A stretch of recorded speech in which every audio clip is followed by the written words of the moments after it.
क्या आप बद्रीनाथ धाम की कहानी जानते हैं? यह वो जगह है जहाँ शिव और पार्वती रहते थे। यह उनका घर था। एक दिन नारायण यानी विष्णु के पास नारद गए और बोले, आप मानवता के लिए एक खराब मिसाल हैं। आप हर समय शेष नाग के ऊपर लेटे रहते हैं।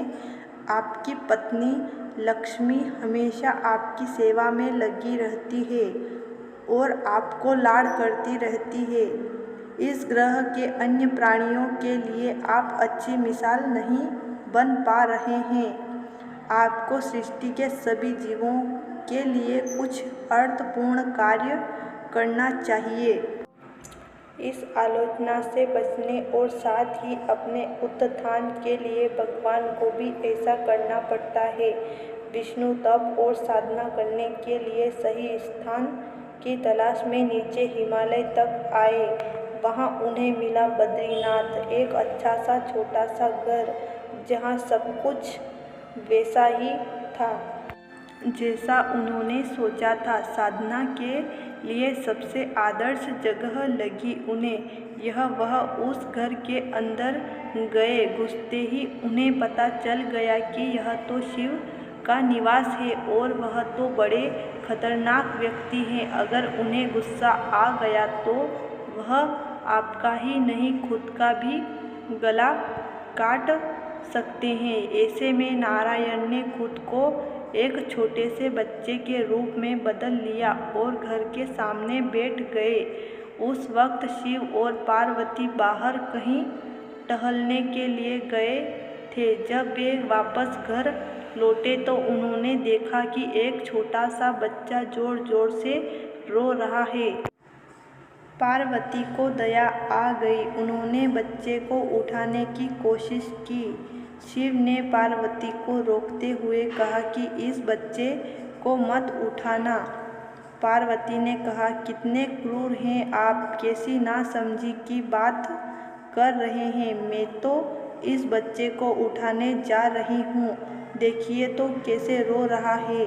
शिव बोले, जो तुम देख रही हो उस पर भरोसा मत करो।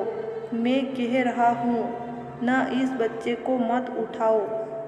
बच्चे के लिए पार्वती की स्त्री सुलभ मनोभावना ने उन्हें शिव की बातों को नहीं मानने दिया। उन्होंने कहा, आप कुछ भी कहें, मुझे कोई फर्क नहीं पड़ता। मेरे अंदर की माँ बच्चे को इस तरह रोते नहीं देख सकती। मैं तो इस बच्चे को जरूर उठाऊंगी। और यह कहकर उन्होंने बच्चे को उठाकर अपनी गोद में ले लिया।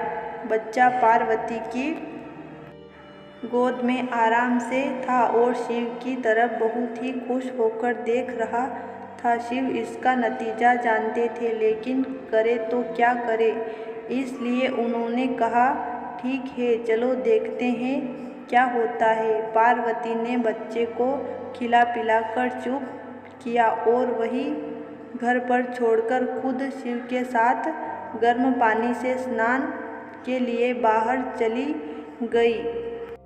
वहाँ पर गर्म पानी के कुंड हैं। उसी कुंड पर स्नान के लिए शिव पार्वती चले गए। लौटकर आए तो देखा कि घर अंदर से बंद था। शिव तो जानते ही थे कि अब खेल शुरू हो गया है। पार्वती हैरान थी कि आखिर दरवाज़ा किसने बंद किया है। शिव बोले, मैंने कहा था इस बच्चे को मत उठाओ। तुम बच्चे को घर के अंदर लाई और अब उसने अंदर से दरवाज़ा बंद कर लिया है।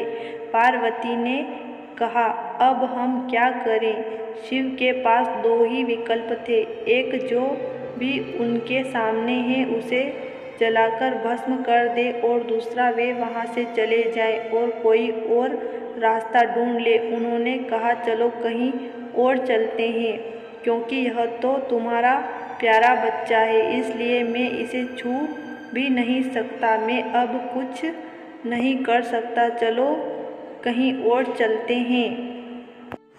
इस तरह शिव और पार्वती को अवैध तरीके से वहाँ से निष्कासित कर दिया गया। वे दूसरी जगह तलाश करने के लिए पैदल ही निकल पड़े।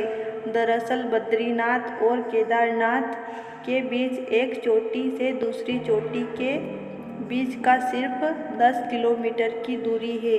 आखिर वह केदारनाथ में बस गए और इस तरह शिव ने अपना खुद का घर खो दिया। आप पूछ सकते हैं कि क्या वह इस बात को जानते थे? आप कई बातों को जानते हैं, लेकिन फिर भी आप उन बातों को अनदेखा कर उन्हें होने देते हैं। अगर आपको मेरी ये वीडियो अच्छी लगी है तो प्लीज़ इसे सब्सक्राइब करें।